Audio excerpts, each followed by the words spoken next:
हाँ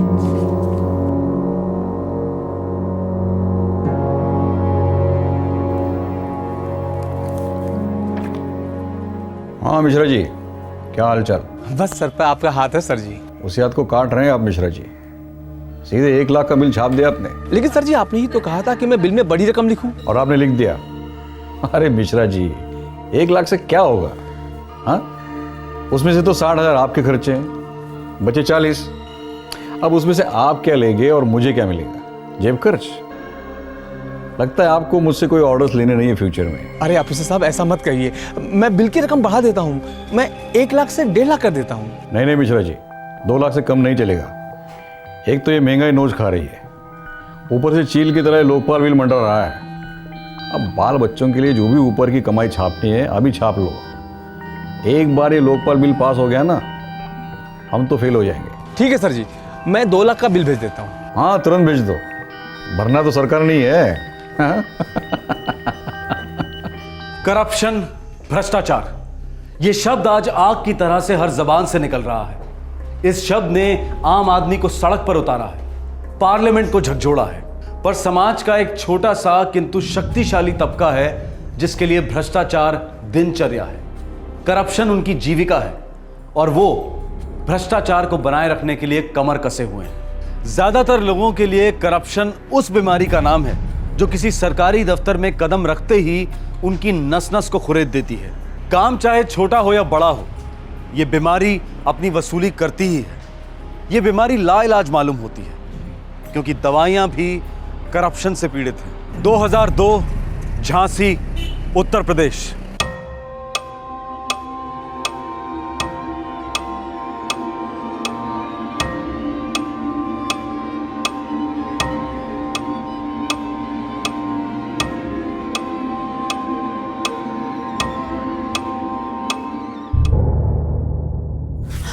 डॉक्टर साहब, मेरे पति कैसे है?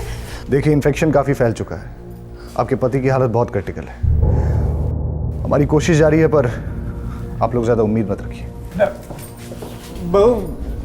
डॉक्टर साहब क्या बोल गए? अरे बेटिया कुछ तो बोल। हाँ बाबा को क्या हो रहा है? माँ कुछ तो बोलो ना। माँ बोलो ना। माँ बोलो ना। माँ बाबा कब ठीक होंगे? Sorry sir, Septadil out of stock है। ऐसा कैसे हो सकता है? पूरे महीने का स्टॉक होना चाहिए ना। पता नहीं सर, मैंने चेक किया स्टोर में, पर सेप्टाडिल आउट ऑफ स्टॉक दिखा रहा है। तुरंत झांसी स्टेट हॉस्पिटल कॉल करो और इमरजेंसी स्टॉक मंगवाओ। कम से कम 5 डोजेस हर दिन की लगेंगी इस पेशेंट के लिए, वरना जो 5% चांसेस हैं वो भी नहीं रहेंगे। Yes sir. फास्ट।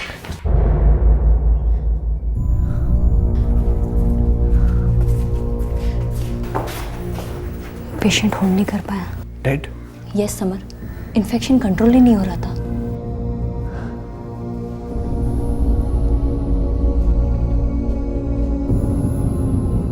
सॉरी, हम आपके पति वीर को नहीं बचा पाए।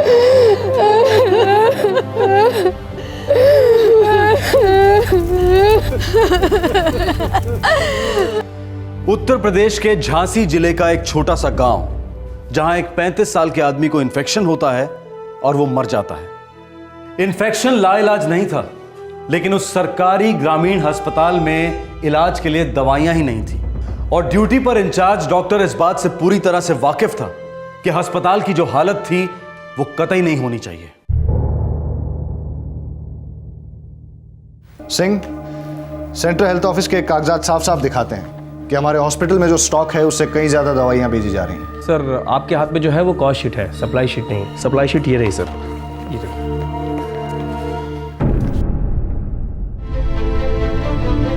क्या नॉनसेंस है? सप्लाई किए गए माल से 4 गुना ज्यादा बिलिंग है। ये कैसे हो सकता है? वो मुझे नहीं पता सर। वो मैं पता लगा कर रहा हूं। ये पेपर्स यहीं छोड़ जाइए।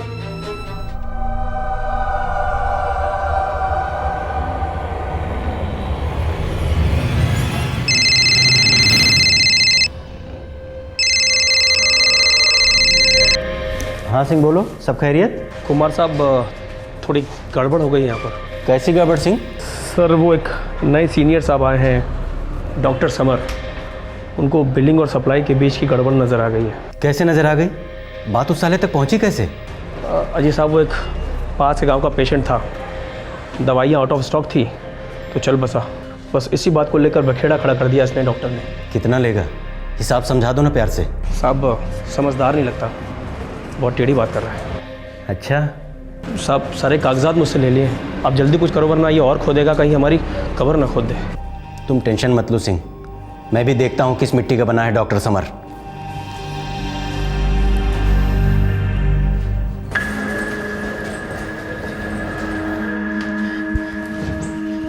मैं अंदर आ जाऊं डॉक्टर साहब? कितना अंदर आओगे? गोदी में बैठोगे क्या? अरे नहीं नहीं डॉक्टर साहब, हमारी जगह तो आपके चरणों में है, पर कोई है जो हमारे सर पर बैठना चाह रहा है। साफ साफ बोलो कुमार। वो हरिपुर अस्पताल में डॉक्टर समर आए हैं ना? जानता हूँ। अपने साथ आफत लाए हैं साहब। हम सब के लिए सप्लाई और बिलिंग के सारे कागजात मंगवा कर स्टडी हो रही है, गणित चल रहा है। उनके एक पेशेंट के लिए दवा शॉर्ट पड़ गई जिससे उसकी डेथ हो गई। सीएमओ साहब के पास शिकायतनामा लेकर पहुंचने की तैयारी कर रहे हैं डॉक्टर समर।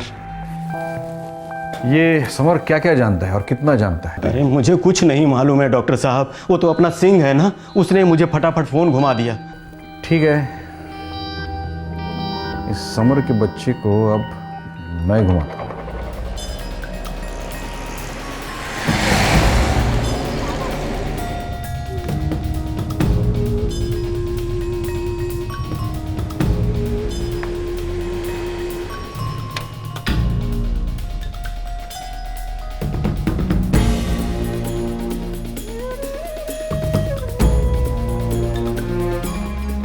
ये देखिए सर, जितने पैसे सरकार सप्लायर्स को दे रही है उतने पैसों की दवाई हॉस्पिटल तक पहुंच ही नहीं रही। और सर जो दवाइयों के एक्चुअल दाम है उससे 10 गुना ज्यादा दाम पे दवाइयां बेची जा रही हैं। ये तो सरासर लूट है। Yes sir. और ये सारी दवाइयां आपके डेप्यूटी डॉक्टर अवस्थी की देखरेख में डिस्पैच होती हैं। समर, ये मैं अच्छी तरह से जानता हूं। सर लेकिन आशा करता हूं कि डॉक्टर अवस्थी भी जानते होंगे कि ये जो सब हो रहा है वो गलत है सर। मैं इन्वेस्टिगेट करूंगा, लेकिन ऐसे ऊँगलियां उठाने की जरूरत नहीं। सर लोग दुनिया से उठ रहे हैं सर। यहां आने से पहले मैं 15 प्राइमरी हेल्थ सेंटर और 4 चीफ हेल्थ सेंटर्स जाके आया हूं। सब जगह वही हाल है सर, वही लूट, वही अंडर सप्लाई, वही ओवर बिलिंग। सर पिछले 8 महीने में 30 डेथ्स हुई हैं दवाइयों की शॉर्टेज की वजह से। सो 5 डेथ्स तो मेरे अपने हरिपुर हॉस्पिटल में। सर मेरी समझ में यह नहीं आता है कि कम दवाइयों के लिए हम इतने ज्यादा पैसे क्यों दे रहे हैं, जबकि उतने ही पैसों में हम भरपूर दवाइयां स्टॉक कर सकते हैं सर। ये पेपर्स मेरे पास छोड़ जाओ, मैं देखता हूँ। सीएमओ सर, आई होप आप जल्दी देखेंगे और तुरंत एक्शन लेंगे। Thank you sir.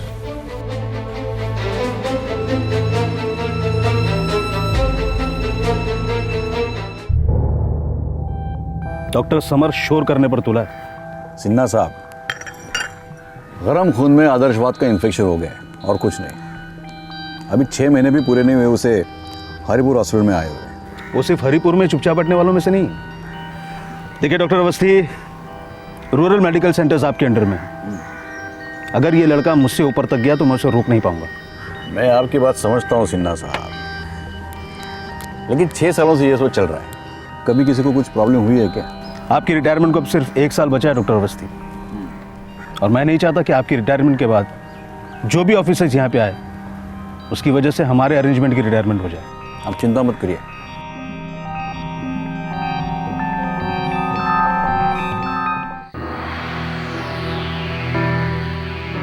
बहुत बड़ा स्कैम है। इतने महीनों से बात पकड़ में ही नहीं आ रही थी।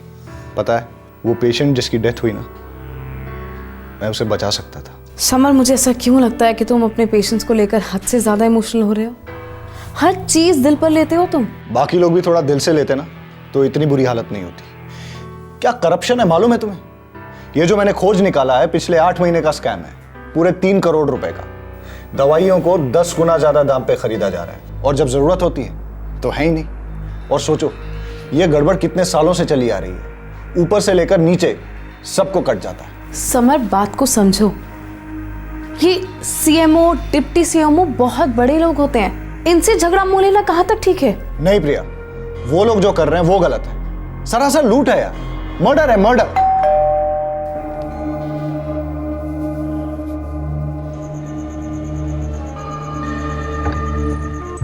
Good evening doctor summer. Doctor Awasthi, आपको जो भी कहना है प्लीज सिंपल और स्ट्रेट तरीके से कहिए। तो सिंपल और स्ट्रेट बात, मैं तुम्हें कट दूंगा, तुम कट लोगी और हम सब लोग प्यार और शांति से रहेंगे। डॉक्टर अवस्थी, आप इस वक्त मेरे घर में बैठे हुए हैं, इसलिए आपसे प्यार से बात करने की कोशिश कर रहा हूं। चले जाइए यहां से, प्लीज लीव। डॉक्टर समर, इतनी अच्छाई से तो डायबिटीज हो जाएगा और इतने गुस्से से ब्लड प्रेशर और सिस्टम रत्ती भर चेंज नहीं होगा। चेंज तुम्हें होना होगा डॉक्टर, जैसे हम सब लोग हुए हैं। 4-6 करोड़ यहाँ वहाँ हो जाए तो सरकार को छींक तक नहीं आएगी, लेकिन इतने सारे पैसों से हम सभी लोगों की जिंदगियों में हिचकी नहीं आएगी। आप तो जिंदा है ही नहीं, फिर किस जिंदगी की बात कर रहे हैं?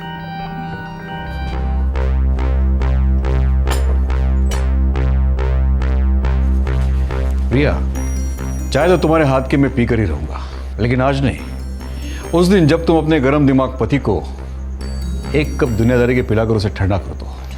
तो फिर आप हमारे घर में कभी चाय नहीं पी पाएंगे डॉक्टर अवस्थी, क्योंकि मुझे जहर पीना मंजूर है, लोगों का खून चूसना नहीं। प्रिया, समझो इसे, हम डॉक्टर्स तो मच्छर हैं।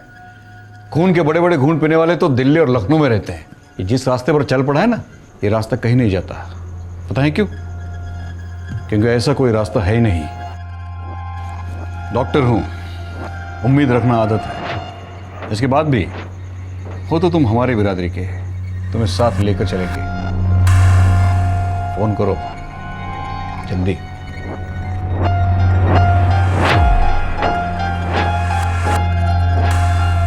रोजगार प्लान्स, सड़कों के टेंडर्स, बड़े बड़े खेल महोत्सव, infrastructure plans, medical facilities, loan schemes, आप कोई भी सरकारी प्रोजेक्ट उठाइए, उनमें आपको बेशुमार भ्रष्ट हाथों के निशान मिलेंगे। इन्हीं भ्रष्ट हाथों के बीच कमीशंस और परसेंटेजेस का धंधा घूमता रहता है। डॉक्टर समर इस करप्शन के भवंडर में, इस अनैतिकता के तूफान में ईमानदारी की जोत जलाने की फिराक में था।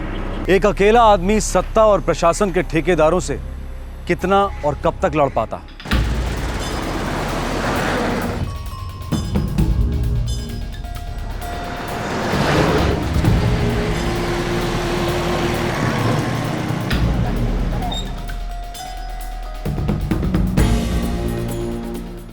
सर, अगर 1 महीने बाद भी एक भी गुनहगार पकड़ में नहीं आया तो इंक्वायरी चल ही नहीं रही है, रुक गई है, ठप पड़ गई है। देखो डॉक्टर समर, तुमने कंप्लेंट की, मैंने एक्शन लिया, सीनियर ऑफिसर्स लगे हुए हैं। बिल्कुल सर, सीनियर ऑफिसर्स ही लगे हुए हैं। सर, इंक्वायरी का तो पता नहीं है, लेकिन लूटपाट में जरूर लगे हुए हैं। तुम कहना क्या चाहते हो? सर, वही जो सारी दुनिया जानती है और वही जो मैं आपको पहले भी बता चुका हूं। Sir, deputy CMO doctor Awasthi सारे बिल्स सैंक्शन करते हैं। सर, वही इस करप्शन की जड़ है और उनका ऑफिस इसका गढ़ है। Sir, enough is enough Samar. Inquiry की रिपोर्ट टेबल पर आने तक इस विषय पर मैं एक भी शब्द नहीं सुनना चाहता। सर, मुझे तो इंक्वायरी रिपोर्ट पर ही डाउट है। मतलब तुम मुझ पर भी डाउट कर रहे हो? नहीं सर, लेकिन मैं आपको समझ नहीं पा रहा हूं। सर, इतना बड़ा स्कैम हो रहा है, चोरी अपनी जगह सर, लेकिन गरीब और लाचार पेशेंट्स को उनके हक की दवाइयां नहीं मिल रही हैं, वो मर रहे हैं। सर, कम ऑन, अपने ड्रामेबाजी वाला टोन जरा लो डाउन करो। हम सब यहां पर एक जिम्मेदार डॉक्टर हैं जो काफी कुछ सेक्रीफाइस करके इस गांव की सेवा कर रहे हैं। श्योर सर, डॉक्टर अवस्थी खुद मेरे घर आए थे और मुझे भी सेवा की पार्टनरशिप ऑफर कर रहे थे। देखो डॉक्टर समर, डॉक्टर अवस्थी एक सीनियर और जिम्मेदार ऑफिसर है, डिप्यूटी सीएमओ है, उनके खिलाफ एक्शन लेने के लिए ठोस सबूत की जरूरत है। मैं आखिरी बार कह रहा हूं, इंक्वायरी रिपोर्ट आने तक तुम चुप बैठोगे। सर, दोनों ही नहीं होंगे, ना तो रिपोर्ट आएगी और ना ही मैं चुप बैठूंगा।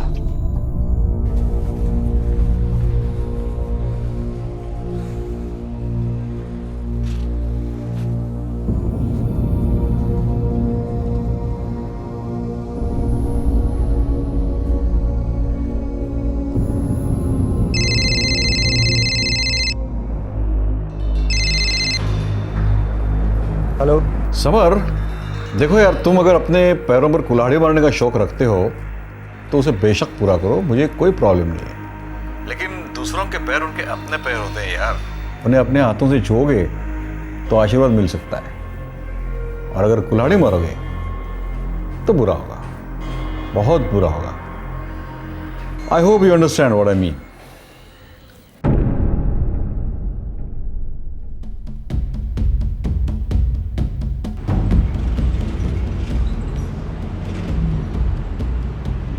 सिविल लाइंस ले चलो, विजिलेंस डिपार्टमेंट।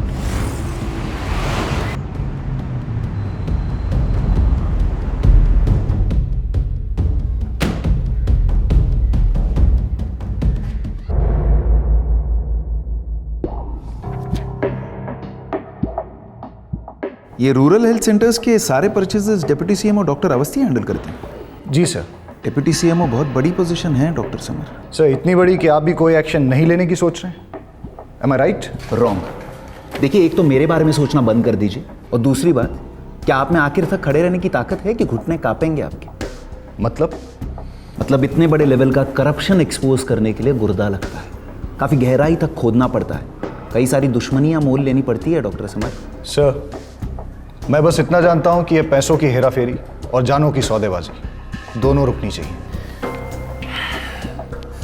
ठीक है, अगर आप कमिटेड है तो हम खोदना शुरू करते हैं, देखते हैं सुरंग कहाँ निकलती है। सारे हॉस्पिटल्स, प्राइमरी हेल्थ सेंटर्स और मेडिकल डिपार्टमेंट के सारे फाइल्स हमें खंगालने पड़ेंगे। अनो कुलदीप, पर शिकायत करने वाले इस डॉक्टर का अपना कोई स्वार्थ नहीं है, बस एक नेक मकसद है, और ऐसे लोग रोज रोज हमारे दरवाजे पर दस्तक नहीं देते।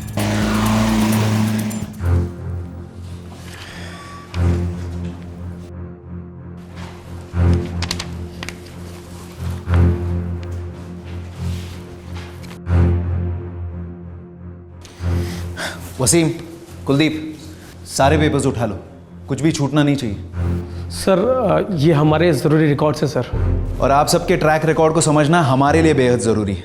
वसीम, कुलदीप, सारे पेपर्स के फोटोकॉपीज बना दो, हर पन्ने की, और सिंह साहब हर पन्ने पर दस्तखत करेंगे।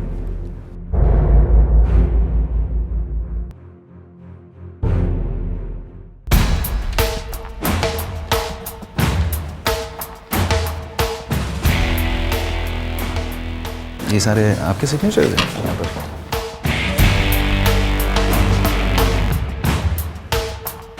साहब कुछ चाय पानी का इंतजाम करूँ क्या? हम यहाँ दूध और पानी अलग करने आए हैं, बैठे रहिए।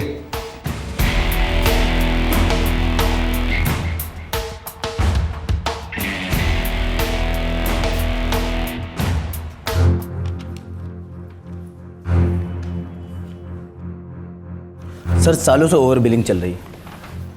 मतलब सालों से सरकार लुट रही है।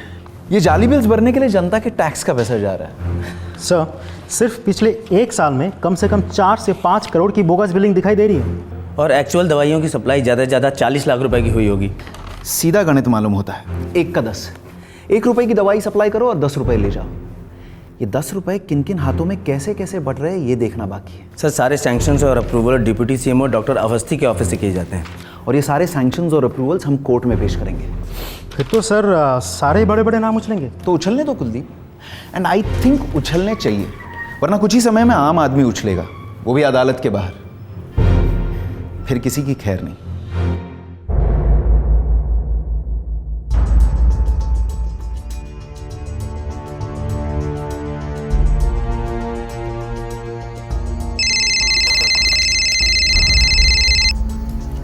हाँ सिन्हा साहब बोलिए। डॉक्टर अवस्थी, विजिलेंस डिपार्टमेंट का नोटिस आया है। ओह, ये समर अपना बचपना कब छोड़ेगा? इसका बचपना हमारा बुढ़ापा खराब कर देगा अवस्थी। विजिलेंस डिपार्टमेंट कोर्ट में केस फाइल करने जा रही है, हमारे सारे डिपार्टमेंट और हमारे सारे डिस्ट्रीब्यूटर्स के खिलाफ सर्च वारंट की मांग करने के लिए, और ये सारा सर्च ऑपरेशन आपके दरवाजे पर आकर रुकेगा Awasthi. Oh my God. Sinha साहब आप जरा वो प्लीज विजिलेंस के डायरेक्टर्स को पटा लीजिए ना। अवस्थी, डॉक्टर हो तुम, जेब कतरने वाली बातें मत करो। अरे इस वक्त मैं किसी से कोई बात नहीं कर सकता। तो फिर मैं क्या करूं सर? आज तक जो कुछ भी किया था मुझसे पूछकर किया था क्या? मेरा काम था तुम्हें इन्फॉर्म करना। अब तुम सोच लो तुम्हें क्या करना है और क्या नहीं। बट सर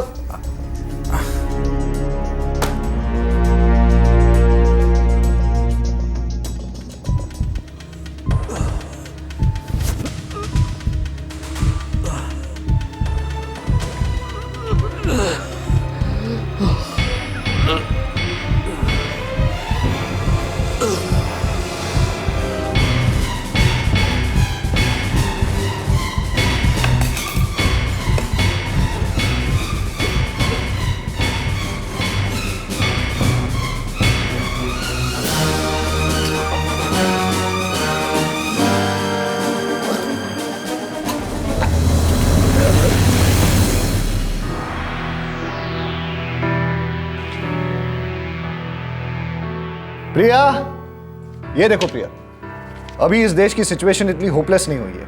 कोशिश करो तो करप्शन को रोका जा सकता है। बस आदमी को थोड़ा सा भरोसा होना चाहिए। समर, मुझे तुम पर भरोसा है लेकिन इस सिस्टम पर नहीं। मे बी आज ही खबर फ्रंट पेज पर है, लेकिन कल पता नहीं किस पन्ने पर होगी। होगी भी या नहीं होगी, इस बात की कोई गारंटी नहीं है। मिसेस समर, मैं आपकी इस नेगेटिव थिंकिंग का इलाज कैसे करूं समझ नहीं आता, पर इतना समझ गया कि ये डॉक्टर अवस्थी जैसे लोग एक आध लड़ाई जीत सकते हैं, युद्ध नहीं।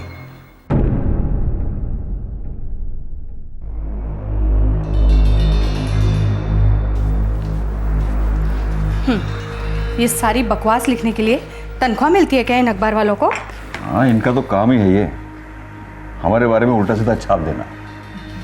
इसी बात की तो तनख्वाह मिलती है इन्हें सालों में। लीजिए, आप चाय लीजिए। अरे क्या हुआ? क्या हो रहा है आपको? सुनिए, क्या हो रहा है आपको? तुम राजू बेटे को बुला लो जल्दी। मैं पहले हॉस्पिटल में फोन करती हूँ। तुम राजू बेटे को फोन करके बुला लो, मेरी तबीयत। एक मिनट।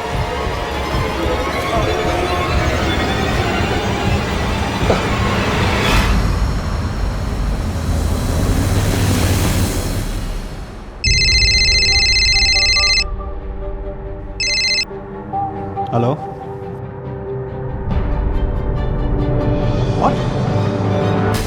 समर, सुना आपने?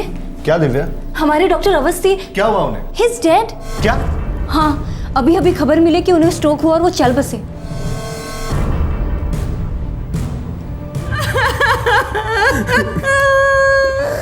बहुत ही जबरदस्त स्ट्रोक था, हम उन्हें रिवाइव नहीं कर सके।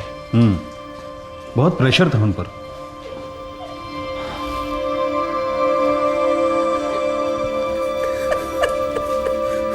भाभी जी,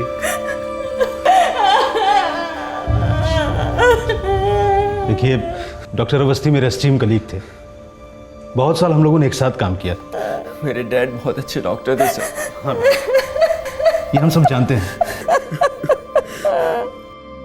6 महीने लगातार छानबीन करने के बाद विजिलेंस डिपार्टमेंट ने हेल्थ डिपार्टमेंट में हो रहे स्कैम के बारे में काफी सबूत इकट्ठे कर लिए थे। इस पूरे गफले का किंगपिन था डॉक्टर अवस्थी, जिसके गिरेबान से विजिलेंस डिपार्टमेंट सिर्फ एक कदम दूर था। लेकिन ऐन मौके पर यह डॉक्टर अवस्थी अचानक बहुत ज्यादा दूर चला गया। अब सवाल यह था कि इस विशाल करप्शन केस का क्या होने वाला था। जब डॉक्टर अवस्थी की अनफॉर्चुनेट डेथ हुई, तब वो अपने रिटायरमेंट से महज 2 महीने दूर थे। मैं ट्रिब्यूनल और हेल्थ मिनिस्ट्री दोनों से रिक्वेस्ट करता हूं कि डॉक्टर अवस्थी के बेदाग करियर और उनके एक्सीलेंट ट्रैक रिकॉर्ड को ध्यान में रखते हुए उनकी फैमिली को फुल बेनिफिट्स और पेंशन तुरंत रिलीज किया जाए। थैंकिंग यू सीएमओ, आज ही डिस्पैच कर दो। विजिलेंस डिपार्टमेंट ने हेल्थ डिपार्टमेंट पर कई संगीन आरोप लगाए हुए थे। दवाइयों की खरीदी में हो रहे गबन के आरोपों का जवाब डिप्टी सीएमओ के ऑफिस की जिम्मेदारी थी। पर जब डिप्टी सीएमओ डॉक्टर अवस्थी रही नहीं, इस केस को और परस्यू करने का मतलब होगा अदालत और दोनों डिपार्टमेंट्स के समय की बर्बादी। वैसे भी अभी तक इस केस में कोई भी ठोस सबूत कोर्ट में पेश नहीं हुआ है। इसके चलते अदालत इस केस को क्लोज करती है। शायद तकदीर का इंसाफ करने का अपना तरीका है। हमने जो करना था वो किया, आगे तकदीर की मर्जी।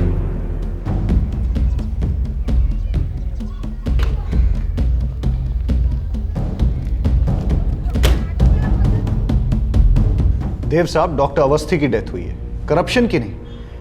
आप ये केस कैसे क्लोज कर सकते हैं? प्लीज डॉक्टर समर, ये केस हमने नहीं, निचली अदालत ने क्लोज किया है। तो आप ऊपरी अदालत में अपील कर सकते हैं, केस रीओपन हो सकता है। हाँ, जरूर ओपन हो सकता है, अगर हमारे पास ठोस सबूत हो तो।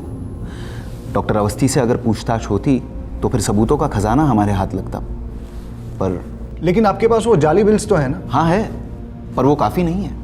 उन जाली बिल्स को असली साबित करने के लिए हमने कोर्ट से डॉक्टर अवस्थी से क्वेश्चनिंग की परमिशन मांगी थी, जो कोर्ट ने हमें दी भी थी, पर कुदरत ने नकार दी। तो अब हमारे आरोप सिर्फ आरोप बनकर किसी फाइल में पड़े रहेंगे, क्योंकि कोई आरोपी तो है नहीं। तो फिर केस किसके खिलाफ लड़ेंगे? चार्जेस किस पर फ्रेम होंगे? सजा किसको दी जाएगी? सॉरी डॉक्टर समर, आपने, मैंने, मेरी टीम ने पूरी कोशिश की है। हम हारे नहीं, पर हमारी जीत भी नहीं हुई।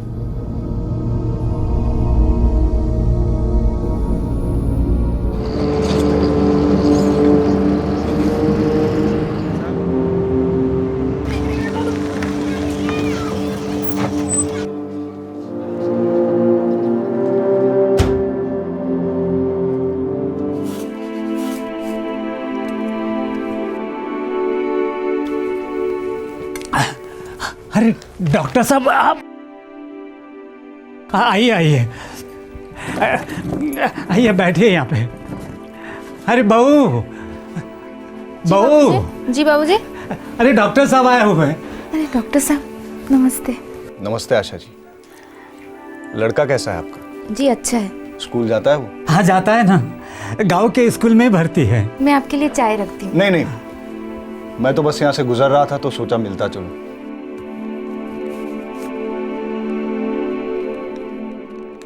ये कुछ पैसे हैं, आपके लड़की की पढ़ाई में काम आ जाएंगे।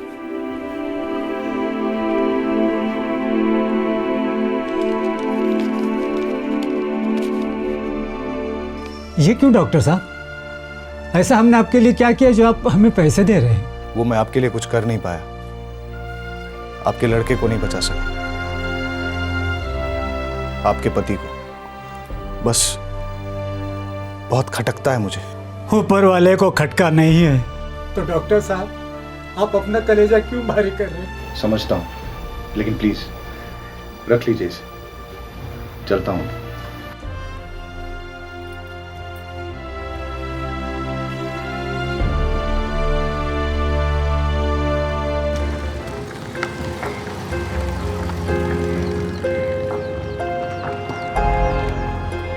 मैं कैसे इन्हें बताता कि उनके लड़के की मौत भगवान की मर्जी नहीं थी, बल्कि हमारा फेलियर था। कैसे इन्हें बताता कि कुछ डॉक्टर्स जिन्हें वो भगवान का दर्जा देते हैं, दरअसल सफ़ेद कोट पहने हुए हैवान हैं जो गरीबों की सांसें लूटकर बस पैसे बनाते हैं। मैं किस मुंह से इन्हें बताता कि हमारे लिए मौत सिर्फ एक रजिस्टर की एंट्री है और कुछ भी नहीं। अपने आप से कैसे कहता समर कि तू फेल हो गया, तू करप्शन का बाल भी बांका नहीं कर पाया। पता नहीं, शायद भगवान की यही मर्जी थी।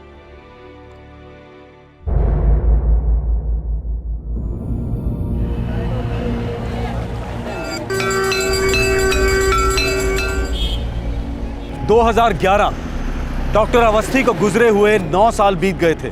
उसके खिलाफ करप्शन का केस अब खारिज हो चुका था। झांसी एडमिनिस्ट्रेशन के हेल्थ सेक्टर में दवाइयों की ओवर बिलिंग और अंडर सप्लाई का स्कैम बंद फाइलों में दफन हो गया था। अब झांसी से दूर इलाहाबाद हाई कोर्ट में एक पिटीशन दायर की गई थी। सब्जेक्ट था डॉक्टर अवस्थी की पेंशन में बढ़ोतरी की मांग। पिटीशन में यह आरोप था कि उनकी फैमिली को जो पेंशन मिल रही थी वो उनके ग्रेड से कम थी। यह पिटीशन बहुत अजीब थी क्योंकि अर्जी देने वाला ना तो डॉक्टर अवस्थी का बेटा था और ना ही उनकी विधवा। तो फिर ये कौन शख्स था जिसे 9 साल बाद डॉक्टर अवस्थी की पेंशन को लेकर इतनी चिंता थी? सर, डॉक्टर अवस्थी का सर्विस रिकॉर्ड एक्सीलेंट था। मुझे उनके सर्विस रिकॉर्ड के डॉक्यूमेंटेशन की जरूरत पड़ेगी और ये जो पेंशन बढ़ोतरी की मांग हो रही है इसके कारण भी मुझे लिखित में चाहिए, क्योंकि ये सारे रिकॉर्ड्स मुझे ट्रिब्यूनल के सामने पेश करने होंगे। सर, डॉक्टर अवस्थी की लास्ट पोस्टिंग झांसी डिवीजन में थी, जहां पर वो डिप्टी सीएमओ की पोस्ट पर थे। ठीक है, आप उनके सारे रिकॉर्ड्स को फाइल करो, उसके बाद मैं केस की स्टडी करता हूँ। Right sir, thank you.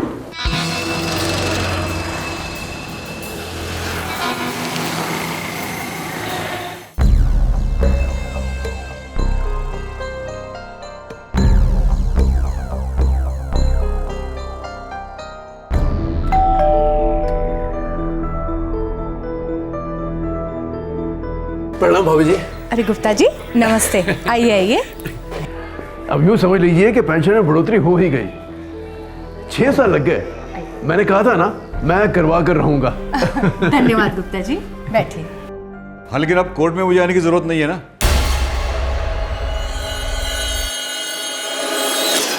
सवाल ही पैदा नहीं होता सर जी, केस पूरी तरह से साफ है। क्या है गुप्ता जी, अब मैं जिंदगी में कोई रिस्क नहीं लेना चाहता। बैठिए। डॉक्टर साहब बोलिए। कोर्ट को आपके सर्विस रिकॉर्ड्स चाहिए और जिन जिन ऑफिस में आपने काम किया था वहाँ के रिकमेंडेशन लेटर्स लगेंगे। हाँ, वो आराम से हो जाएगा, उसमें कोई दिक्कत नहीं आएगी। मेरे आज तक की सर्विस रिकॉर्ड एकदम परफेक्ट रही है, बिल्कुल मेरी मौत की तरह।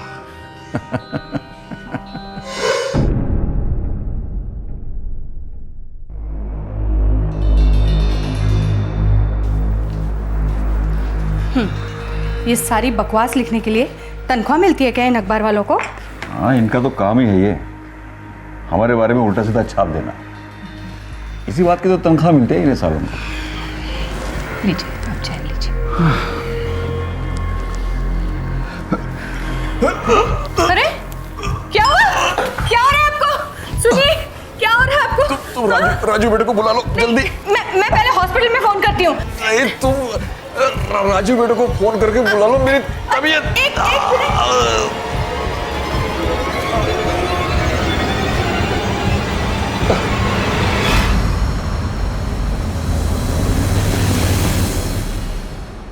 अरे क्या हुआ? अरे क्या हुआ जी आपको? सुनिए, उठिए ना। क्या हुआ? हाँ, क्या हुआ? क्या हुआ? क्या हुआ? क्या हुआ? अरे मुझे कुछ भी तो नहीं हुआ है, मैं बिल्कुल फिट हूँ। मैं तो यूं ही मरने के एक्टिंग की प्रैक्टिस कर रहा था। आप भी ना, कितना डर गई थी मैं। अरे कुछ नहीं हुआ है मुझे, बस तुम जल्दी से राजू बेटे को फोन करके बुला लो। हाँ, लेकिन उसे अभी कुछ मत कहना, वो यहाँ आ जाए तो मैं उसे सारी बातें समझाऊंगा। डॉक्टर चौहान, आपके स्टाफ के 2 लोगों को तो आप हैंडल कर ही सकते हैं। एक तो हो जाएगा और दूसरे के लिए कोशिश करनी होगी। हाँ, लेकिन कामयाब कोशिश होनी चाहिए, हम फेल हो ही नहीं सकते। वो सीना को मैं संभाल लूंगा। बताइए फिर प्लान क्या है? आप सभी लोगों के फुल कोऑपरेशन से मैं मर जाऊंगा। उसके बाद मेरा ये बेटा मेरी डेथ सर्टिफिकेट मेरे सारे ऑफिस में पहुंच जाएगा। लेकिन डैड, अंतिम संस्कार कैसे होगा? किसका होगा? तुम उसकी चिंता मत करो राजीव, मेरे मॉर्ग में लावारिस लाशों की कोई कमी नहीं है। स्मार्ट डॉक्टर जवान, वेरी स्मार्ट। 1 सेकंड के लिए भी किसी को शक नहीं होना चाहिए, कोई गड़बड़ नहीं, कोई शोषण नहीं, कोई विधियां नहीं, क्योंकि डॉक्टर, मरहूम डॉक्टर अवस्थी को ये सब कुछ पसंद नहीं था। बेचारे सिंपल से आदमी थे, कर्मयोगी थे, जैसे जिंदगी जिए ऐसे ही चलती है। डॉक्टर जिंदगी को मौत के मुंह से वापस छीन कर लाते हैं, लेकिन यहां तो एक डॉक्टर मौत का मुखौटा पहनकर पूरे 9 साल तक जिंदगी के हर मजे लूटता रहा। एक ऐसी जिंदगी जो छल कपट और गरीबों की लाशों पर खड़ी थी। अपनी काली करतूतों से कमाई हुई ब्लैक मनी को डॉक्टर अवस्थी ने आगरा में इन्वेस्ट किया, जहां का वो रहने वाला था। एक तो चोरी, ऊपर से सीना जोरी। इतना बड़ा कांड करने के बाद भी ये डॉक्टर अपनी पेंशन में बढ़ोतरी के लिए कानून के दरवाजे पर दस्तक दिलवा रहा था। लेकिन कब तक डॉक्टर अवस्थी अपनी मौत के साए के पीछे छुपा बैठा रहता? कभी ना कभी तो उसे कानून की रोशनी में आना ही था, बेनकाब होना ही था।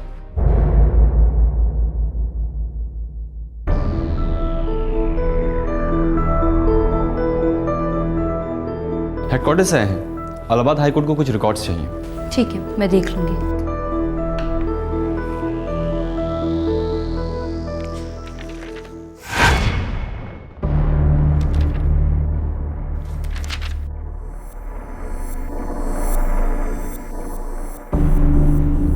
आप लोग निश्चिंत रहिए, कल डिस्चार्ज मिल जाएगा।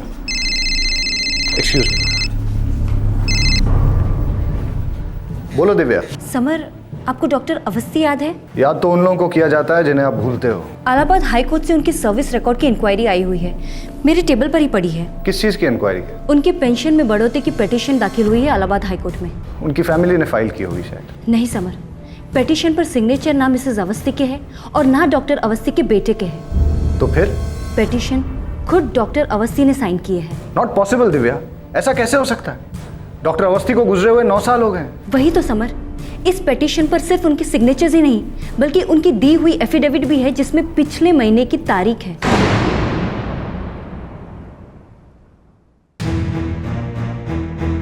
Impossible, I don't believe this. ऐसा कैसे हो सकता है? मैं खुद हेल्थ डिपार्टमेंट के ऑफिस गया था और मैंने खुद वहां डॉक्टर अवस्थी के सिग्नेचर देखे। वो एफिडेविट भी इलाहाबाद हाई कोर्ट से फाइल हुआ है और वहां डॉक्टर अवस्थी का एड्रेस आगरा का है। Look doctor summer, I think ये एक बहुत बड़ी मिसअंडरस्टैंडिंग है। 9 साल पहले उस आदमी का क्रियाक्रम हो चुका था। हमारी पूरी मेहनत पर पानी फिर चुका था। हम बस इतनी दूर थे उससे।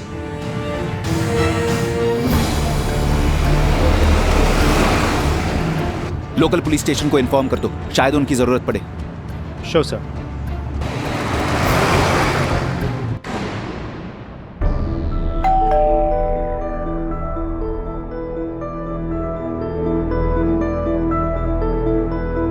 नमस्ते, हम पेंशन डिपार्टमेंट से आए हैं। वो डॉक्टर अवस्थी के कुछ सिग्नेचर्स चाहिए थे। उन्होंने जो पेंशन में बढ़ोतरी की पिटीशन की थी वो अप्रूव हो चुकी है। अरे ये तो बहुत अच्छी बात है। आइए आइए, अंदर आइए। शुक्रिया।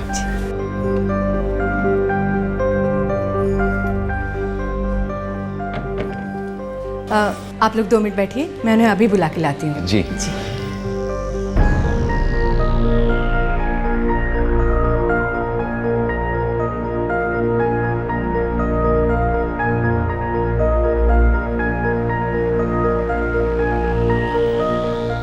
नमस्ते, मैं हूं डॉक्टर अवस्थी। नमस्ते डॉक्टर अवस्थी। आपने मुझे पहचाना नहीं सर? हम पहले भी मिल चुके हैं। Oh really? कब मिले हैं हम लोग? 9 साल पहले झांसी इलेक्ट्रिक क्रेमेटोरियम में आप ही का क्रियाक्रम था।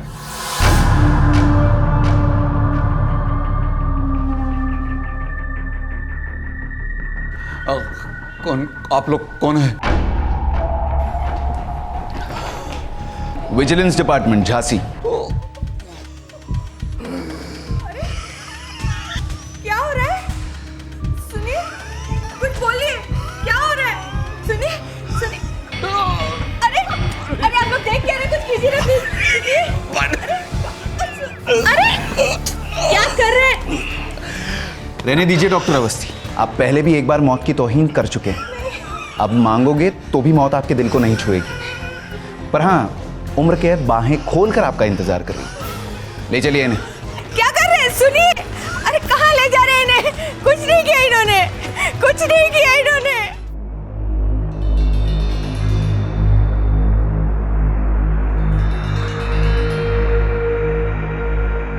अकेले काफी बोर हो रहे होंगे, लेकिन फिक्र मत करिए, काफी जल्द बहुत भीड़ होगी अंदर और शुरुआत डॉक्टर चौहान से होगी, जिन्होंने आपका पोस्टमार्टम किया और आपको डेथ सर्टिफिकेट इशू किया। बेवकूफ़ी का अगर कोई सर्टिफिकेट जारी होता तो उसके सबसे पहले हकदार तुम होते डॉक्टर समर। क्या वाकई तुम्हें ऐसा लगता है कि मेरे खिलाफ करप्शन के चार्जेस प्रूव होंगे? इतने अंधे कैसे हो सकते हो तुम समर? आज तक कभी देखा है तुमने मेरे लेवल के ऑफिसर्स को करप्शन के चार्जेस में सजा काटते? ये चेन बड़ी लंबी है डॉक्टर समर। ना ये मुझसे शुरू होती है, ना ही ये मुझ पर खत्म होती है। पर आप तो खत्म हो गए ना डॉक्टर अवस्थी, और ये एक शुरुआत है, एक ऐसी शुरुआत जो आपकी खुफिया करप्शन की चेन को बेहद बेचैन कर देगी। इम्पॉसिबल। इम्पॉसिबल को पॉसिबल होते मेडिकल साइंस भी देखता है। अब आपके पेशेंट को ही ले लीजिए ना, 65 साल के कोमा के बाद जागा है। पेशेंट का नाम आम आदमी।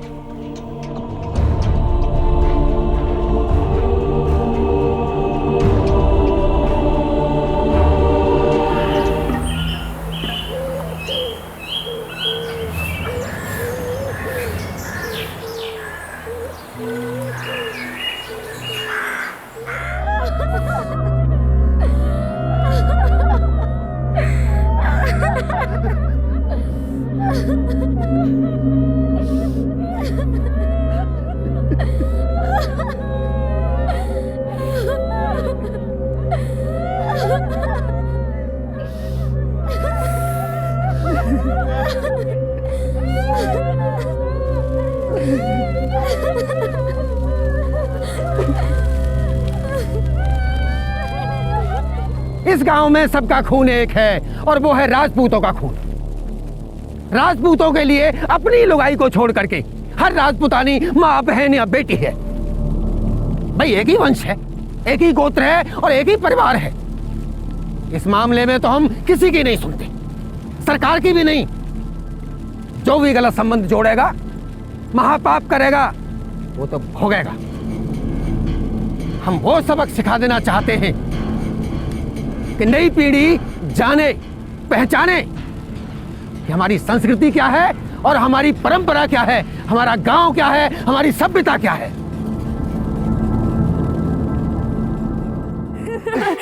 अब बोल तो। अच्छा अच्छा, तेरे से अब छोड़ तो सही हाथ। पूछ, बोल ना तू। अच्छा, बोल।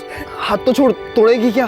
चल वीर, लेकिन कुछ भी हो जाए हाथ छोड़ने नहीं दूंगी। राजपूतानी हूँ, समझे? मैं तो बस इतना समझता हूँ कि दुनिया छोड़ दो पर तेरा हाथ नहीं।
भाई साहब एक बात माननी पड़ेगी, जैसे प्रीति आपके यहाँ आई है ना, बहुत सुधर गई है।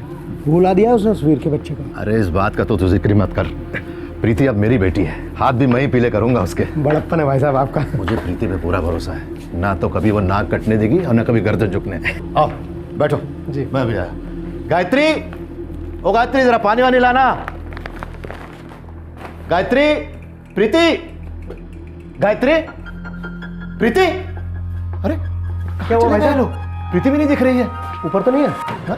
गायत्री, ओ गायत्री, प्रीति, अरे प्रीति, गायत्री कहाँ चले गए?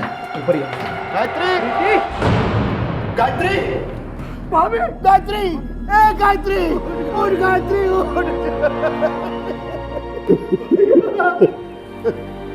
भैया ये क्या लिखा है?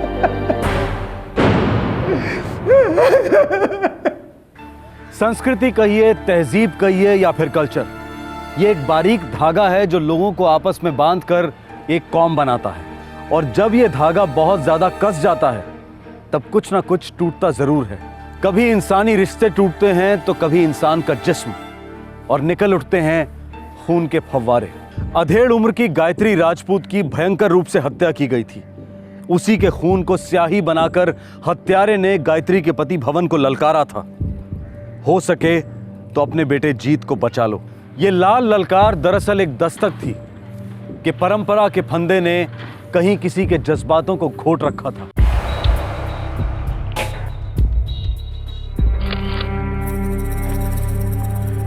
सरजीत विक्टिम का बेटा है और वो भवन राजपूत विक्टिम का पति। काकोड़ मार्केट में इनकी सीमेंट और हार्डवेयर की दुकान है।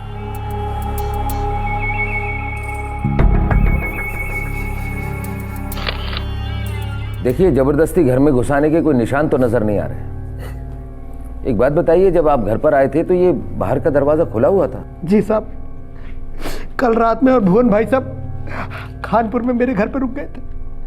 आज सुबह आए तो दरवाजा खुला हुआ था और यहाँ भाभी, सर मेरी बेटी प्रीति। अभी अभी तो आपने कहा कि आप खानपुर में रहते हैं। हाँ साहब, लेकिन मेरी छोटी बेटी प्रीति भाई साहब के साथ यहीं पर रहती है। और जीत घर पर नहीं था? नहीं साहब, हमारी एक दुकान। मतलब ये कि आपकी बेटी प्रीति यहाँ से गायब है और जीत को खूनी ने अलीपुर से अगवा कर लिया। लगता तो ऐसा ही है।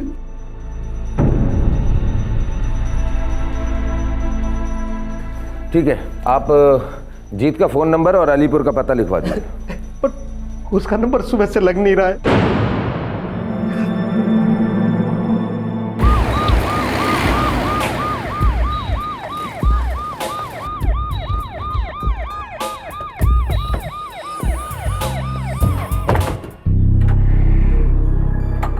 सर, ये जीत का मोबाइल तो अभी भी नॉट रीचेबल है। वर्मा, ये मामला कुछ ज्यादा ही अटपटा लग रहा है। प्रीति को घर से उठवा लिया गया, लड़के को अलीपुर से, और लड़के की अम्मा के सिर पर वार करके उसका मर्डर। आखिर ये माजरा क्या है?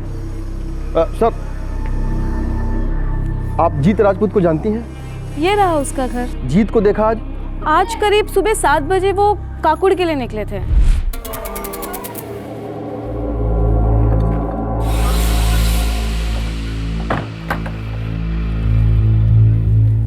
अरे जीत, इतने सुबह सुबह कहाँ चल दिए? भाभी काकोड़ जा रहे हैं, वो दुकान का माल खत्म हो गया ना, लौटने में सांझ हो जाएगी। बस साहब, इतनी ही बात हुई थी। ठीक है सर, हो सकता है जीत को काकोड़ जाते वक्त रास्ते से या फिर काकोड़ से उठाया गया। उसका मोबाइल अभी भी पकड़ में नहीं आ रहा है सर। और मुझे दीवार पर खून से लिखी वो बात पकड़ में नहीं आ रही। इस खून में कुछ काला जरूर है वर्मा।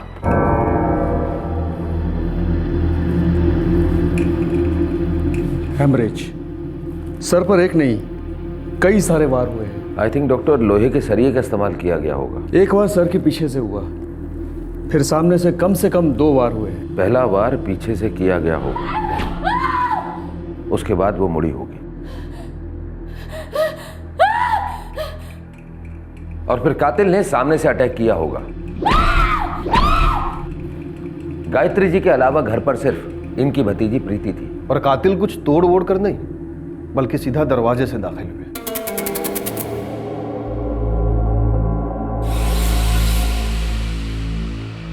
अम्मा,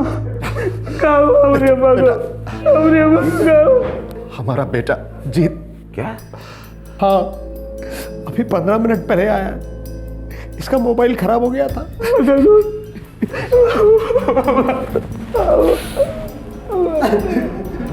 जीत सही सलामत था, उसका अपहरण नहीं हुआ था, तो फिर भवन सिंह के घर की दीवार पर उसकी पत्नी गायत्री के खून से लिखे संदेशे का क्या मतलब था?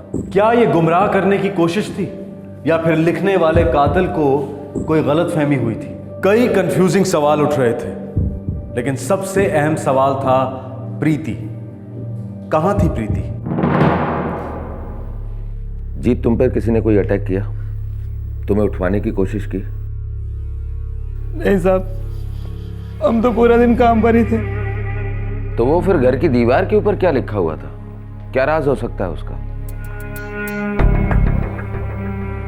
वो तो हम नहीं जानते साहब, लेकिन वो चाहे जो कोई भी था, हम उसे छोड़ेंगे नहीं। तो फिर हम क्या करेंगे भवन जी? आपकी खून की होली का तमाशा देखेंगे? पुलिस का काम है अपराधी को पकड़ना, अदालत का काम है उसे दंड देना। आप पीड़ित हैं, आपका काम है हमें सब कुछ सच सच बताना, और आप वो काम कर नहीं रहे, कुछ छुपा रहे हैं। जगन जी, आपका पूरा परिवार खानपुर में रहता है। आपका बड़ा लड़का, बड़ी लड़की, बीवी, सभी लोग। फिर ये आपकी छोटी बेटी प्रीति अपने ताऊ और ताई के साथ काकोड़ में कह रहती थी? जी, वो अब काहे नहीं रह सकती। वो जितनी जगन की बेटी है उतनी हमारी भी। एक ही परिवार के हैं हम सब लोग। भवन जी, दोबारा कोशिश कीजिए। देखिए, मुझे अभी भी सच की महक नहीं आ रही। एक बात बताइए, यदि आप सब कुछ सच सच नहीं बताएंगे तो आपकी प्रीति को हम कैसे ढूंढेंगे? बोलिए। साहब, एक लड़का रहा खानपुर का, वीर नाम का नंबरी बदमाश, वही हमारी भोली भाली प्रीति को बहला फुसला रहा था।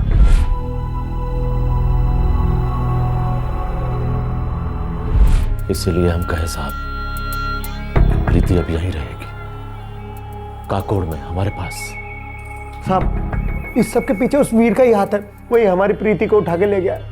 मुझे तो सुबह से ही शक हो रहा था साहब। और आप हमें अब बता रहे हैं? खैर, अभी भी कोई देर नहीं हुई है। वर्मा, कानपुर के लिए टीम रेडी करो।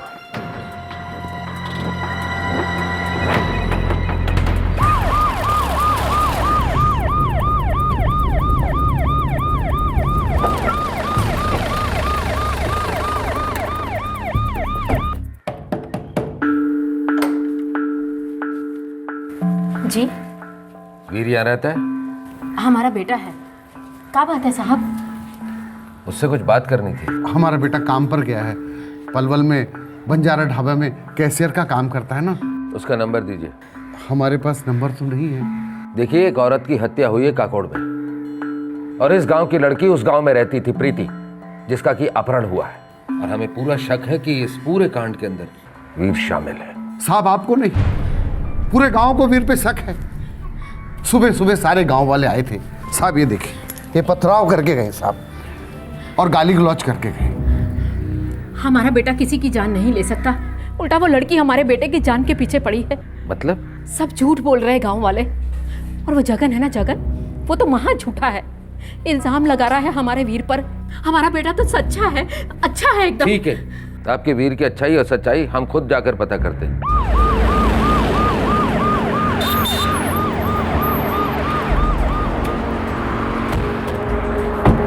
चलो।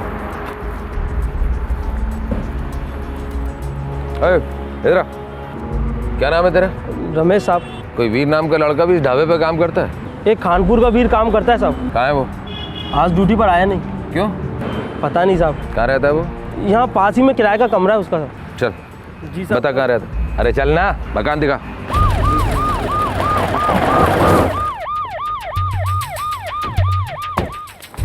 चल आगे। कौन सा? ये रहा वीर का कमरा साहब।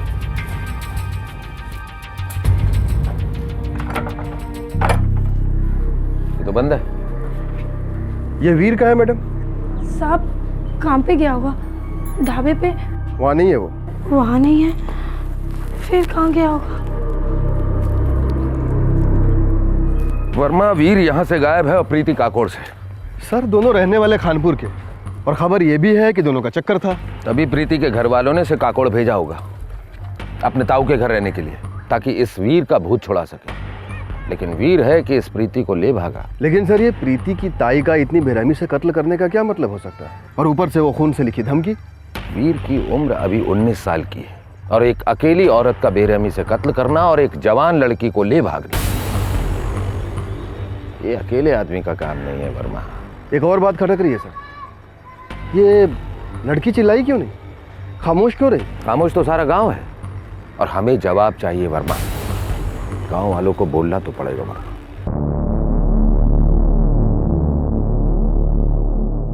इस गांव में सबका खून एक है, और वो है राजपूतों का खून। राजपूतों के लिए अपनी लुगाई को छोड़ करके हर राजपूतानी माँ, बहन या बेटी है।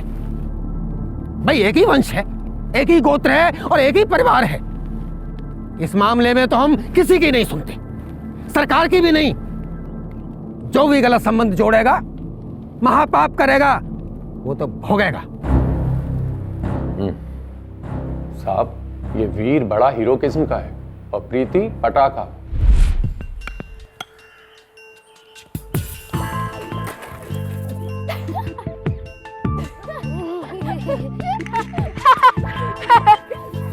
चुड़ैल, आज तो तू गई। पहले पकड़ दे साले। आजा, पकड़। अभी पकड़। पहले पकड़ दे साले। आजा, पकड़ मुझे।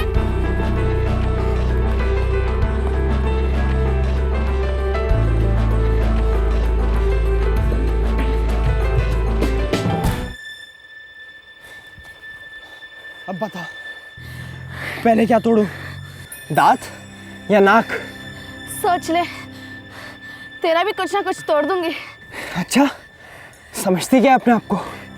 एक बार हाथ छोड़ कर देख, सब समझ जाएगा तू।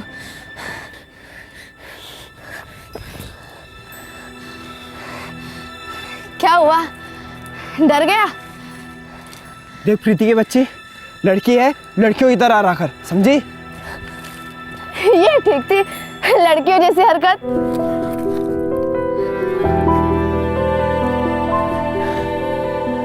और ये थी लड़कों जैसी हरकत।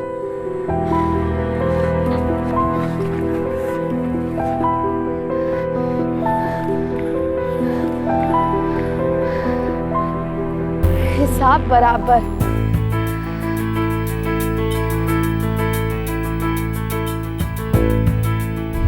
साहब, पहले इन दोनों के बीच जम के पंगे होते थे और जब इश्क हुआ तो वो भी जम के।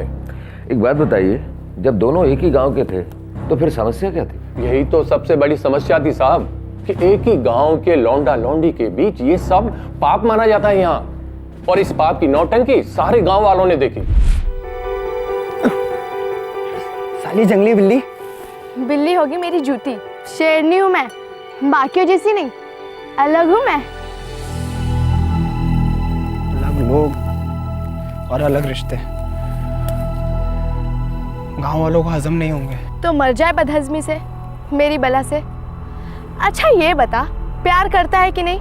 प्यार किससे? अब पूछ किससे? बहुत मजा आ रहा है ना तुझे? पूछना। अच्छा तेरे से। हाथ तो छोड़, तोड़ेगी क्या? चल। क्या यार तू भी। लेकिन वीर, कुछ भी हो जाए हाथ छोड़ने नहीं दूंगी। राजपुतानी हूँ, समझे? मैं तो बस इतना समझता हूँ कि दुनिया छोड़ दो, पर तेरा हाथ नहीं।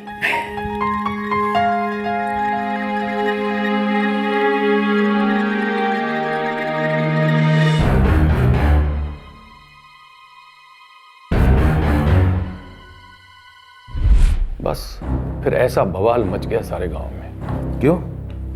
कौन सी दुनिया में रहते हैं साहब। अब एक ही गांव का छोरा, एक ही गांव की छोरी आपस में क्या हुए? भाई और बहन। बहन है वो तुझी। दोस्त है दोस्त, हम लोग बचपन से साथ खेलकर बड़े हुए हैं। बेटा, तुम दोनों तालाब पर मिलते हो, कसम खा मेरी, तुम दोनों के बीच में कुछ गलत तो नहीं हुआ? माँ तेरी कसम, हमारे बीच कुछ गलत नहीं हुआ। तो फिर कसम खा, आज के बाद वो लड़की तेरी बहन है। माँ वो लड़की मेरी दोस्त है। मजा नहीं आया बापू, एक और चाहिए। रत्ती भर भी शर्म नहीं है तुझे? नहीं, बस बोरी भरकर प्यार है वीर के लिए। पागलपन है। अम्मा, सारा गांव भाई बहन कैसे हो सकता है? ठीक है, अगर मेरे खत्म हो जाने से ये सब ढकोसले खत्म हो जाते तो दबाइए मेरा गला, लेकिन बापू कस के, राजपुतानी हूँ, इतनी जल्दी दम नहीं तोड़ूंगी। आंखें फोड़ दोगे फिर भी वीर आएगा, मुझे ले जाएगा, अपनी रानी बनाएगा। पता है क्यों? क्योंकि हम प्यार करने वाले इंसान हैं। आप जैसे गूंगे बहरे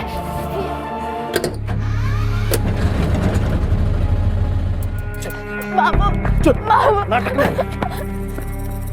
मैंने सोचा भी नहीं था कि आप लोग इतने बुद्धू होंगे।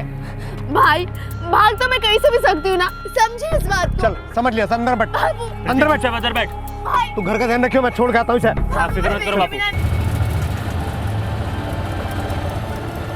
बस भैया यही रोकना। एक मिनट चल। देख बेटा, सबसे पहले तुझे अपने बड़ों से ढंग से बात करनी चाहिए। जब बड़े ही छोटी बातें करते हैं तो मैं चुप नहीं बैठ सकती। देख रहे हो भाई साहब कैसे जबान चल रही इसकी गज भर की। एक मिनट प्रीति, बेटा तू अपने इस ताऊ की जान है, बोल क्या मर्जी तेरी, बोल बेटा। वीर, वीर और वीर। भाई साहब ये लड़की एक दिन नाक कटवाएगी, इसके तो अभी। तो शांत हो जा, बैठ जा, बैठ। प्रीति बेटा, तू अब इधर आ गई है ना हमारे घर में, अब तो हमारी जिम्मेदारी है। ना तो कोई तुझे यहां मारेगा और ना ही कोई डांटेगा। अरे खूब मजा करेंगे हम, लेकिन सबसे पहले अपनी हाई स्कूल की पढ़ाई पूरी करेगी, तो उसके बाद हम तेरी शादी करवा देंगे, तेरी मर्जी से, ठीक है ना?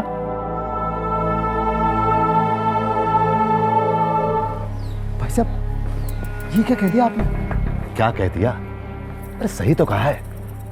देख जगन, जैसे लोहा लोहे को काट देता है ना, वैसे जिद को नहीं काट सकती। अब तो कुछ दिन जाने दे, तू देख लेना, वो यहां ऐसे रम जाएगी कि अपना सारा बचपना ही भुला देगी। और तू ये ईर वीर की चिंता करना तो छोड़ ही दे। प्रीति ऐसा कोई गलत कदम नहीं उठाएगी जिससे मुझे ठेस पहुंचे। अच्छा भैया, मैं चलता हूँ। आराम से जाना।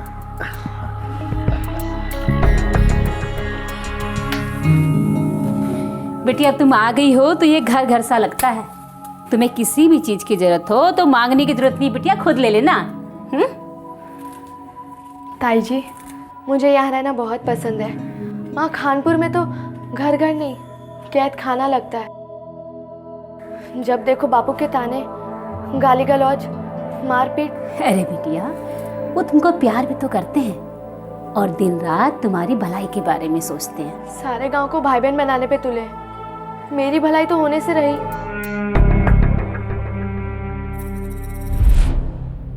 ये पिछले महीने की ही बात है ना? जी साहब, हम सबको लगा कि प्रीति की अकल ठिकाने आ गई है, उसे समझ में आ गई है अपनी गलती, लेकिन अचानक ये कांड हो गया साहब। सीधी सी बात है सरकार कि उस वीर के बच्चे ने उस प्रीति का दिमाग दोबारा घुमा दिया और भगा ले गया उसे। भवन सिंह के घर से एक भी पैसा चोरी नहीं हुआ और वीर ने ढाबे के मालिक से कुछ भी एडवांस नहीं लिया। फरार होना एक अलग बात है, लेकिन फरार रहने के लिए पैसों की जरूरत पड़ती है। सुनिए साहब, कोई भी गांव वाला, कोई भी बिरादरी वाला उन दोनों की कभी मदद नहीं करेगा। पाप कर रहे हैं, पाप, महापाप।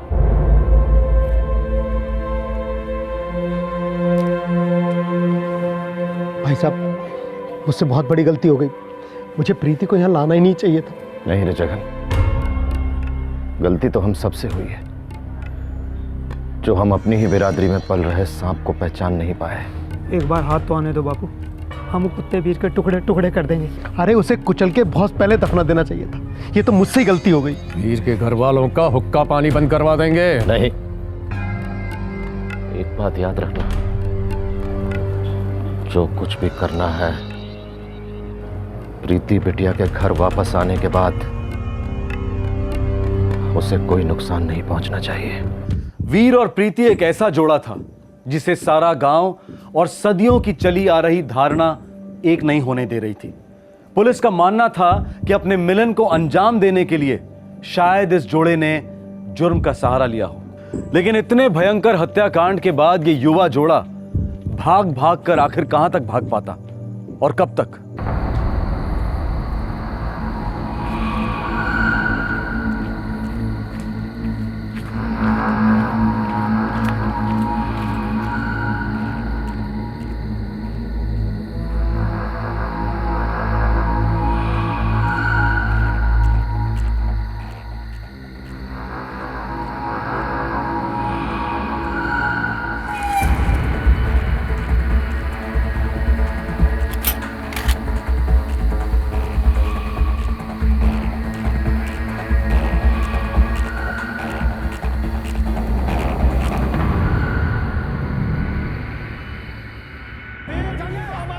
इन दोनों को फटाफट लॉकअप में डालो।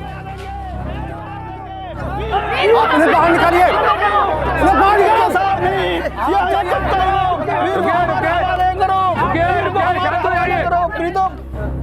इंस्पेक्टर साहब, ये मामला हमारे गांव का है। हमारे पूरे गांव की इज्जत का सवाल है, तो इसका निपटारा भी गांव में ही होगा। बस आप उन दोनों को हमारे हवाले कर दीजिए, उसके बाद उनके साथ जो कुछ करना है वो हम करेंगे, हमारी पंचायत करेगी। आप उन्हें बाहर निकालिए। सुनिए सुनिए, देखिए वो दोनों हमारी हिरासत में हैं। हमें उनसे बहुत कुछ पूछताछ करनी है। हमारी ड्यूटी के बीच में मत आइए। नहीं इंस्पेक्टर साहब, ये हमें कतई मंजूर नहीं है। वो लड़का वीर हमारे पूरे गांव का गुनहगार है, हमारे पूरे वंश का गुनहगार है वो। बस आप उसे हमारे हवाले कर दीजिए, हम तो उसके टुकड़े टुकड़े करेंगे या फिर उसे जिंदा जला देंगे। देखिए, कानून अपने हाथ में लेना गैर कानूनी है। मैं 3 तक गिनूंगा, आप लोग अपने अपने घर वापस लौट जाइए शांति से, वरना मजबूरन हमें फायर करना पड़ेगा। हम नहीं जाएंगे वापस, हमें वीर चाहिए। ये करना पड़ेगा, हम डरते नहीं हैं आप वीर को। 3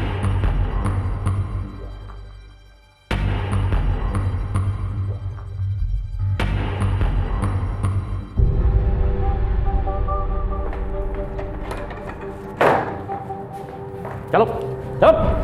मुझे भी साथ ले चलो। चुपचाप बैठी रहो। नहीं, वो लोग वीर को मारना चाहते, पहले मुझे मारना होगा। मैंने कहा ना चुपचाप बैठ जाओ। वीर छोड़ो, बैठो यहाँ पे। वो लोग दोबारा भी आ सकते हैं, समझ गए? देख वीर, हमारे पास टाइम कम ही नहीं है। दरअसल हमारे पास टाइम है ही नहीं।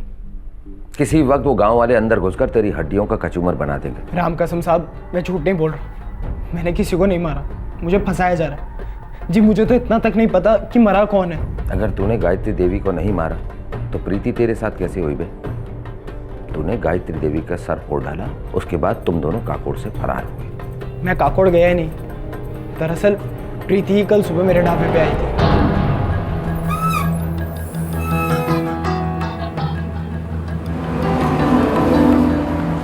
ठीक है।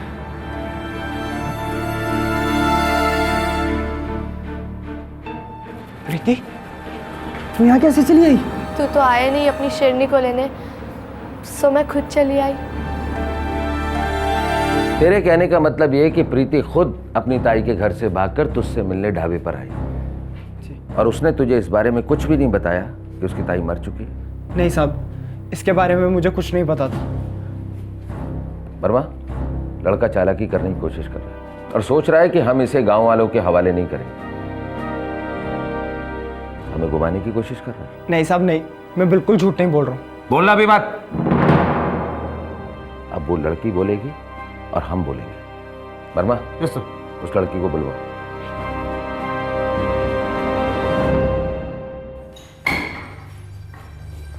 चलो। एक मौका और है तेरे पास, बता दे सब कुछ सच सच। साहब मैं सच बोल रहा हूँ। प्रीति, ये तुम्हारा हीरो कह रहा है कि तुम खुद इससे मिलने ढाबे पर गई थी। ये तुम्हारी ताई के घर तो गए ही नहीं। जिस दिन से गांव वालों ने हमें एक साथ देख लिया था, मैंने अपनी माँ की कसम खाई थी कि प्रीति को भुला दूंगा। उस दिन के बाद मैं कभी नहीं मिला इससे। सच है?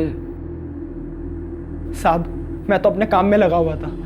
ढाबे के पास एक किराए का मकान भी ले लिया था ताकि गांव से दूर रहूं, प्रीति से दूर रह सकूं। मैं कभी नहीं मिला इससे। बस एक बार फ़ोन पर बात हुई थी, वो भी इसी ने अपने ताई के फ़ोन से किया था। मैं सच कह रहा हूँ साहब। ये सच कह रहा है प्रीति? सर जी, वीर ने जो कुछ कहा सब सच कहा।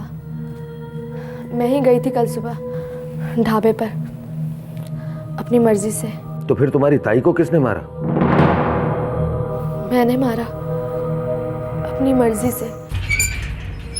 प्रीति, प्रीति रुको, पागल मत बनो। हमने कहा ना कि जब तक तुम्हारे ताऊजी घर नहीं आ जाते तुम घर से बाहर कदम नहीं रखोगी, समझे? ताई, हवा खाने जा रही हूँ, मुंह काला करवाने नहीं। दम घुटता है मेरा दिन भर घर में रहने से। हमें पागल बनाने की कोशिश मत करो। उस वीर से मिलने जा रही हूँ ना, बोलो। देखो बिटिया, तुम्हारी जिंदगी सिर्फ तुम्हारी नहीं है, अरे हम सब लोग जुड़े हैं। अगर तुम अपनी जिंदगी खराब करोगी तो हम सब बर्बाद हो जाएंगे। मुझे जाना है। प्रीति पागल मत बनो। मुझे जाना है। प्रीति चलो अंदर। छोड़िए मुझे। हमने कहा अंदर चलो, पागल मत बनो। जी छोड़िए। हाँ माँ। अंदर चलो जी, अपनी बहन को अंदर ले चलो। मुझे जाना है। चलो। और इसे बाहर मत निकलने देना। मेरे साथ धोखा किया ताई ताऊ ने। मुझे लगा मेरे प्यार को समझेंगे, एक ना एक दिन मेरी और वीर की शादी कराएंगे, लेकिन मेरा इसके बिना दिल नहीं लग रहा था। बस एक बार मिलना चाहती थी, लेकिन वो लोग मुझे घर के बाहर कदम नहीं रखने देते थे। जी दिन रात जासूसी करता तो ताई पीछा नहीं छोड़ती। बड़ी मुश्किल से एक बार बात हुई थी वीर से, जब ताई का मोबाइल हाथ लगा था।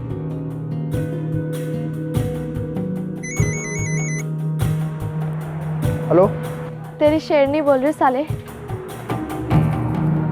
प्रीति, तू कहाँ से बोल रही है? जहाँ से भी बोल रही हूँ। तू खुश नहीं लग रहा है? पूछ तक नहीं रहा है कि कैसी हूँ मैं। नहीं नहीं, ऐसी बात नहीं है। तू ठीक तो है ना? बिल्कुल नहीं। तू यहाँ आ और मुझे उड़ा ले जा। प्रीति, गांव वाले जान से मार देंगे हमें। और मैं तुझे नहीं छोड़ूंगी। याद है ना मैंने क्या कहा था? एक बार हाथ पकड़ा सो पकड़ा। देख प्रीति, तेरी भलाई के लिए बोल रहा हूँ, भूल जा मुझे, वरना गांव वाले हमें मार डालेंगे। तू तो अभी मुझे मरने के लिए कह रहा है, भुलाने के लिए कह रहा है। तूने भुला दिया मुझे? नहीं प्रीति, कभी नहीं भुला सकता तुझे।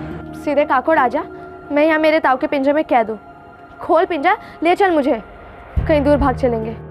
नहीं प्रीति, ऐसा नहीं हो सकता। अगर प्यार हो तो सब कुछ हो सकता है वीर। 2 मिनट हमारी आंख क्या लग गई, तुमने अपनी जात दिखा दी। चलो अंदर। मेरी जात एक ही है ताई, आजादी लेकर रहूंगी मैं। हमने कहा अंदर चलो। चलो। ये लड़की मरवा के छोड़ेगी मुझे। अम्मा, हम अलीपुर जा रहे हैं, कल सुबह लौटेंगे। और बापूजी भी रात को चाचा जी के यहीं रुकेंगे कानपुर में। तो प्रीति को अकेली संभाल लोगी? बेटा, हम नहीं संभाल पाएंगे, इसे अपने कमरे में बंद कर दो। भैया दरवाजा खोल, भैया ताई, ताई दरवाजा खोलिए भैया।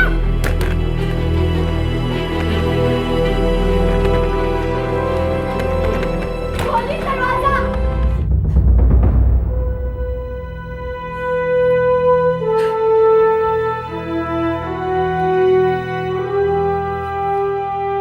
दरवाजा खोलिए, खोलिए दरवाजा।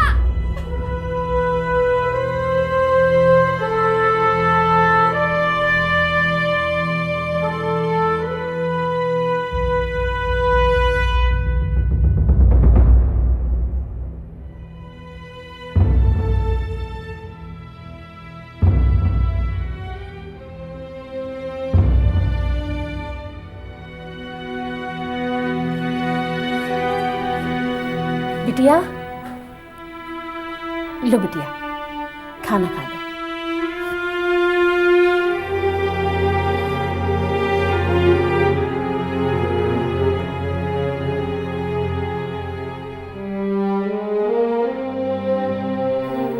दुश्मन नहीं है तेरे, जो भी हो रहा है सब तेरी भलाई के लिए हो रहा है बिटिया। खा लो।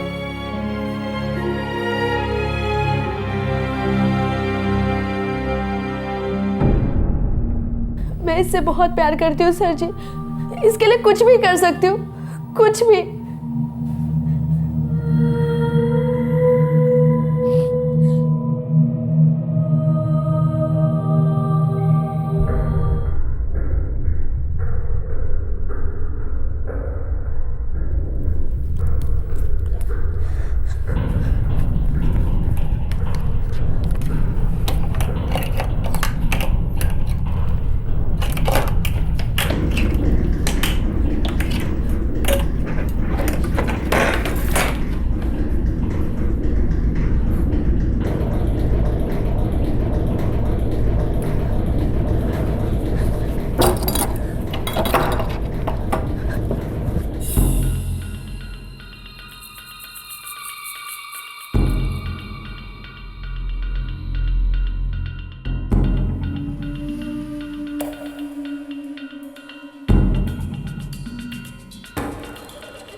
प्रीति, तू यहाँ कैसे चली आई?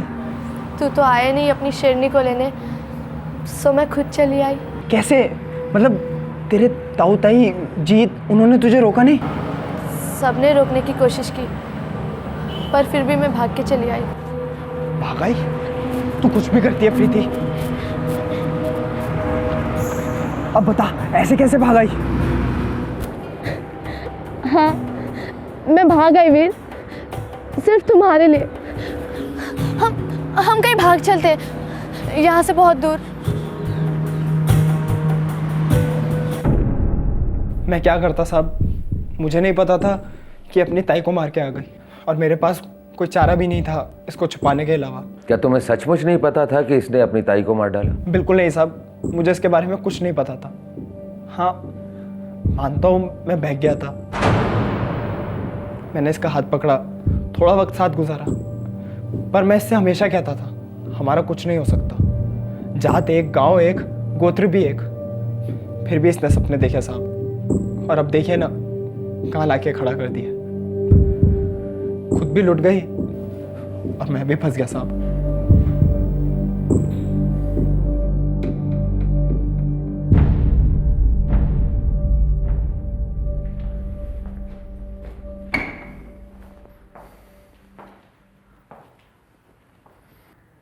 प्रीति बेटा, तुम्हें एहसास है कि तुमने बहुत बड़ा जुर्म किया है?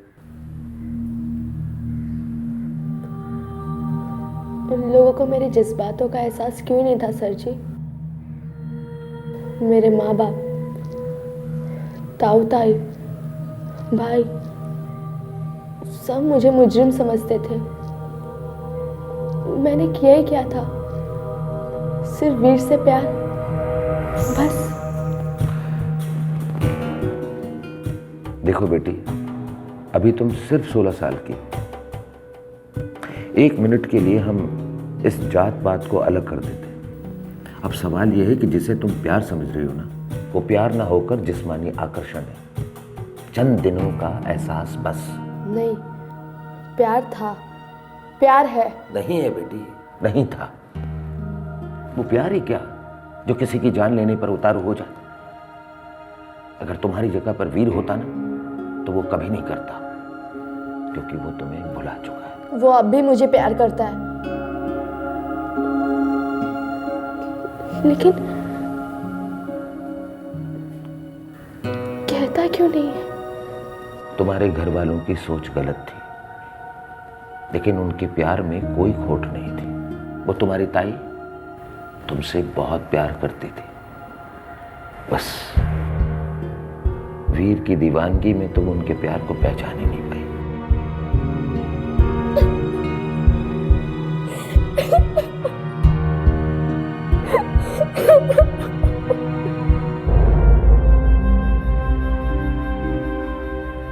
हौसला रखिए भाई साहब, हौसला रखिए। हमारी प्रीति को कुछ खिला पिला दिया उस वीर ने, तभी तो वो झूठ पे झूठ बोले जा रही है। हमारी भाभी को भी इसी वीर ने मारा और सब कुछ डाल दिया इस पगली के सर पे। ये हमारी ही गलती है जगन, कि हम अपनी बिटिया को ठीक तरीके से समझ नहीं पाए। उसे थोड़ी सी और आजादी देते, थोड़ा वक्त देते, तो हमें आगे चलकर खुद मालूम पड़ जाता कि उस लड़के के साथ कुछ नहीं होने वाला। पर क्या करें, हमारी आंखों पर ये झूठी शान और बेमतलब के रिवाजों की पट्टी जो बंधी हुई थी, बड़ी महंगी पड़ गई है पट्टी। कानून ने लड़के को रिहा कर दिया है, लेकिन हमारी कैद से नहीं छूटेगा। अरे वो पापी है, लड़की ने भी पाप किया है। हम कहते हैं उसे भी रिहा करो और हमारे हवाले करो। तो उन्होंने भाई बहन के रिश्ते को गंदा किया है। हम उनको ऐसी सजा देंगे कि आइंदा गांव के बच्चे इस महापाप को दोहराएंगे नहीं। फिलहाल अदालत ने वीर को रिहा तो कर दिया है, लेकिन पुलिस ने उसे क्लीन चिट नहीं दी है। इन्वेस्टिगेशन जारी है, हो सकता है कि उसका इस हत्याकांड में हाथ हो। लेकिन प्रीति अपने इकबाले जुर्म का एक शब्द नहीं बदल रही है। उसे जुवेनाइल कोर्ट में पेश किया गया। फिलहाल वो नोएडा के महिला सुधार गृह में रिहेबिलिटेट हो रही है। 16 साल का दिल बड़े जोर से धड़कता है। शायद इसी शोर में प्रीति परंपरा की दस्तक को सुन नहीं पाई। शायद गांव वाले भी एक दकियानुसी रिवाज को तोड़ने से इतना कतरा रहे थे कि उन्होंने युवा पीढ़ी के जज्बातों की दस्तक अनसुनी कर दी। ये केस जितना जात पात का है, उतना ही बच्चों की परवरिश का भी है। संस्कृति कहिए, तहजीब कहिए या फिर कल्चर, दरअसल ये एक धागा है जो लोगों को आपस में बांधकर एक कौम बनाता है। और जब भी ये धागा जरूरत से ज्यादा कस जाता है, तब कुछ ना कुछ टूटता जरूर है, और हमें इसी बात का ध्यान रखना है। अगले एपिसोड में आपसे फिर मुलाकात होगी। तब तक अपना ख्याल रखें। जय हिंद। इस तरह के और भी एपिसोड देखने के लिए हमारे चैनल को सब्सक्राइब करें और बेल आइकन दबाना ना भूलें।